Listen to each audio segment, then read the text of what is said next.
পোশাকের নারী একটি বারে গিয়ে আরো দুইজন সঙ্গীর সঙ্গে দেখা করে। তারা ধরে নেয় আজকের প্ল্যান পুরোপুরি সফল, তাই তারা সবচেয়ে দামি পানীয় অর্ডার দিয়ে বসে আনন্দ করার জন্য। তিনজন ভালো করে খেয়ে দিয়ে যখন বিল দিতে গেল, পুরুষটি আত্মবিশ্বাস নিয়ে কার্ড বের করলো, কিন্তু ওয়েটার বলল কার্ডে 1 টাকাও নেই। পুরুষটি রেগে গিয়ে বলল এটা নিশ্চয়ই মেশিনের সমস্যা। সে বুঝতেই পারলো না কার্ডটি দাসান আগেই বদলে দিয়েছে। সে এতটাই ক্ষিপ্ত হয় যে ওয়েটারের উপর চিৎকার করে বসে। মহিলার সঙ্গী তাকে থামিয়ে ওয়েটারকে একটু অপেক্ষা করতে বলে। এই সময় দাসান সুযোগ বুঝে ওয়েটারকে ডেকে নেয়। সে ইচ্ছে করে কিছু টাকা মাটিতে ফেলে বড় লোক সাজে আর ওয়েটারকে মোটা টিপস দিয়ে সেখান থেকে চলে যায়।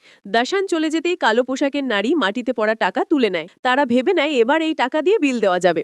পুরুষটি টাকা নিয়ে কাউন্টারে গিয়ে বিল দিতে চায়, কিন্তু ওয়েটার তখনই দেখে এই সব নোটই ভুয়া। এর মধ্যেই দাসান আবার ভেতরে প্রবেশ করে। সে বলে আমি ইচ্ছে করেই তোমাদের জন্য টাকা ফেলেছিলাম, আর ক্যামেরায় ধরা আছে তোমরা নকল টাকায় বিল দিতে গিয়েছিলে।